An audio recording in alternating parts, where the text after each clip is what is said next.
Each year around the Spring Festival, one way of celebration could be seen across Indonesia. Lion dance.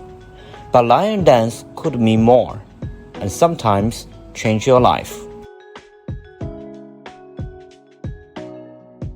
Nama saya Lili Hambali ya, umur 50 tahun gitu ya. Pekerjaan tuh ya pembuat barongsai dan liong ini. Hambali loves the lion dance since he was a child. Soalnya kita pertama main dulu ya, main kan biasanya kalau main kan suka ada yang rusak atau gimana. Nah dari situ kita coba betulin. Nah sama ketua tuh disuruh kita buat sampai sekarang akhirnya kita jadi pembuat barongsai. Jadi semenjak tahun 2000 ya, tahun 2000 sampai sekarang kita sih masih tetap main gitu ya. Kalau istri sih kita orang Bengkulu. Itu gara-gara kita main di sono. Lion dance is so popular in Indonesia that it's performed on many occasions besides the Lunar New Year. Kadang-kadang kita main di mall, di hotel gitu, tergantung yang panggilan juga ya. Kadang-kadang misalkan acara-acara pernikahan, acara-acara pembukaan bank atau gimana gitu ya. Terus kadang-kadang suka ada seni dan pawai budaya gitu ya. Kita kadang-kadang suka tampil gitu. Tergantung acaranya aja. Mungkin akrobatiknya kali ya, akrobatiknya gitu kayak apa? Jadi ibaratnya kayak kan ini barongsai ini kan singa ya. Jadi kita mainnya nih kayak gerakan-gerakan kayak singa gitu. Jadi kayak ada cara makannya. Terus kalau misalkan kayak tidur lagi senangnya gimana kan. Nah, itu kan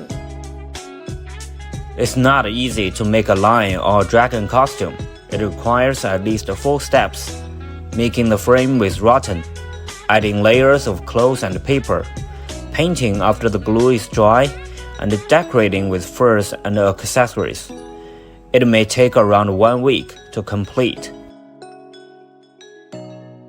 yang paling sulit itu prosesnya rangka gitu. Pembuatan rangkanya kita awalnya, nah itu kita harus teliti gitu ya. Kita teliti, maksudnya kan kita kiri kanannya kita harus diukur gitu. Jangan sampai ada kemiringan gitu. Itu aja kita proses agak lama, agak sulitnya gitu. Jadi kita memakai yang impor itu sekitar hampir 70% gitu ya, dari impor semua gitu. Dan dari Cina semua gitu.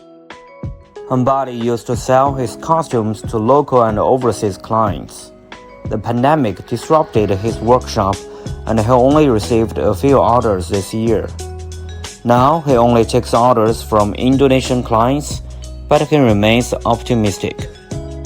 Barongsai ini nggak bisa ditarget sebulan berapa gitu, kita sih mengalir aja gitu. Misalkan ada pesan sekarang, kita baru belum beres, ini ada lagi, kita gitu jadinya.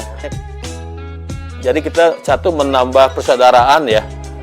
Jadi kita banyak saudara, jadi banyak teman dari mana-mana gitu ya. Tadinya kita nggak tahu daerah lain, ya kita jadi tahu gitu aja sih. Jadi senangnya di situ aja, kita jadi banyak hubungan, banyak perkenalan gitu. Kedepannya tuh barongsai ini kan udah masuk ke cabang olahraga gitu ya. Jadi untuk dipertandingkan, udah masuk pertandingan dunia juga, nasional juga gitu ya. Udah PON juga udah disiapin. Jadi harapan kita sih untuk pemain barongsai ini giat-giat berlatih aja gitu ya. Kita cari prestasi bukannya cari ini gitu. Jadi kita siapa tahu kita dari situ bisa ke jenjang dunia, pertandingan dunia gitu.